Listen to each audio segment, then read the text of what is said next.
শ্ৰীমন্ত শংকৰদেৱ কৃষ্টি বিকাশ সমিতিৰ উদ্যোগত পল্টন বজাৰ শংকৰদেৱ নামঘৰত হোলী গীতৰ 6 দিনীয়া কৰ্মশালা সম্পন্ন।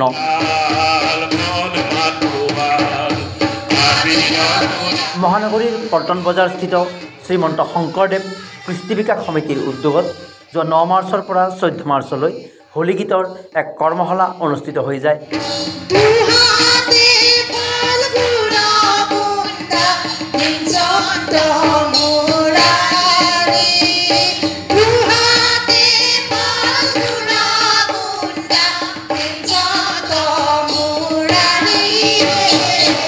অৰ্ধশতাধিক পৰীক্ষাৰ্থীয়ে অংশ লোৱা কৰ্মশালাত প্ৰশিক্ষক হিচাপে উপস্থিত থাকে হোলী গীতৰ শিল্পী শংকৰদেৱ সাধক তথা লেখক ৰমেন দাস আৰু নলিনী মহন্ত।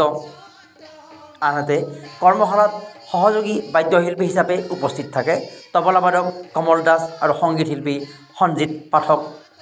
মহাপুৰুষ শ্ৰীমন্ত শংকৰদেৱৰ অমৰ সৃষ্টি হোলী গীতৰ চৰ্চাৰ প্ৰতি শেহতীয়াকৈ একাংশৰ আগ্ৰহ জাতিটোৰ বাবে মংগলজনক বুলি মন্তব্য কৰে প্ৰশিক্ষক ৰমেন দাসে।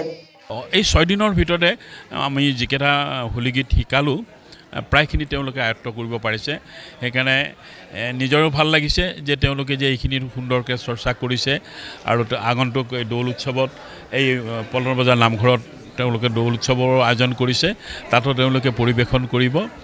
গতিকে মই কৰ্মকৰ্তাসকলকো শুভেচ্ছা জনাইছোঁ। তেওঁলোকৰ এই যি প্ৰচেষ্টা তাৰ কাৰণে আন্তৰিক কৃতজ্ঞতা মই জনাইছোঁ।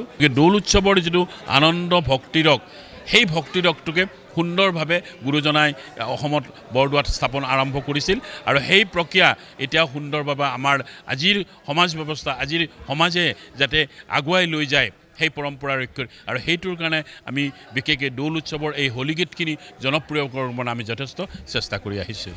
কৃষ্টি বিকাশ, কৃষ্টি প্ৰচাৰ কৰা শংকৰদেৱৰ কৃষ্টিৰ লগতে একচুৱেলি হোলী গীতৰ যিটো আমাৰ যিটো আজিৰ কৰ্মশালা বা হোলী গীতটো এইটো বৰপেটাৰ এটা বিশেষ এটা অনুষ্ঠান। নাও খেলৰ গীতৰ অনুষ্ঠানতো আমি আৰু কৰি আজি হোলী গীতৰটো হ'ল আৰু ইয়াৰ নেক্সট টাইম নাও খেলৰ গীতৰ আমি এটা কৰ্মশালা কৰিম। এতিয়া অফাৰটো ময়ে দিছিলোঁ যে এটা হোলী গীতৰ অনুষ্ঠান কৰিব লাগে। যি হওক আমাৰ অভিজ্ঞ ৰমেন দা, নলিনী বাইদেউ, মহন্ত বাইদেউ, গতিকে কমল, এইগিল গোটেইকে লগ কৰি এটা কৰ্মশালা কৰিলোঁ।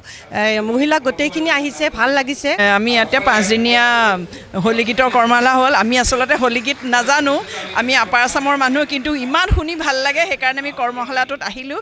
আহি বহুতেই ভাল লাগিলে।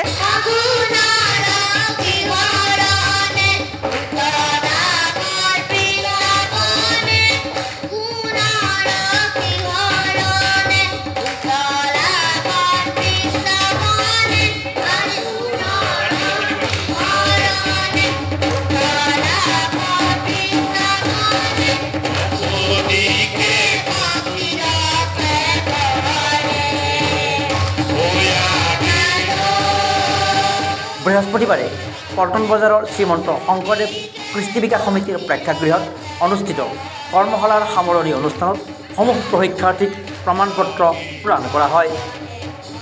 ৰূপম দাসে আঁত ধৰা অনুষ্ঠানটোত পল্টন বজাৰ শংকৰদেৱ নামঘৰৰ সম্পাদক কুলজিৎ বৰুৱা, সমাজকৰ্মী গোপাল মহন্তৰ লগতে ভালেসংখ্যক বিশিষ্ট ব্যক্তি উপস্থিত থাকে। পল্টন বজাৰৰ শ্ৰীমন্ত শংকৰদেৱ কলা কৃষ্টি বিকাশ সমিতিৰ প্ৰেক্ষাগৃহৰ পৰা কেমেৰা পাৰ্চন আকাশ দেৱৰ সৈতে মৰম কুমাৰৰ ৰিপৰ্ট, ডেমক্ৰেচি লাইভ 24/7।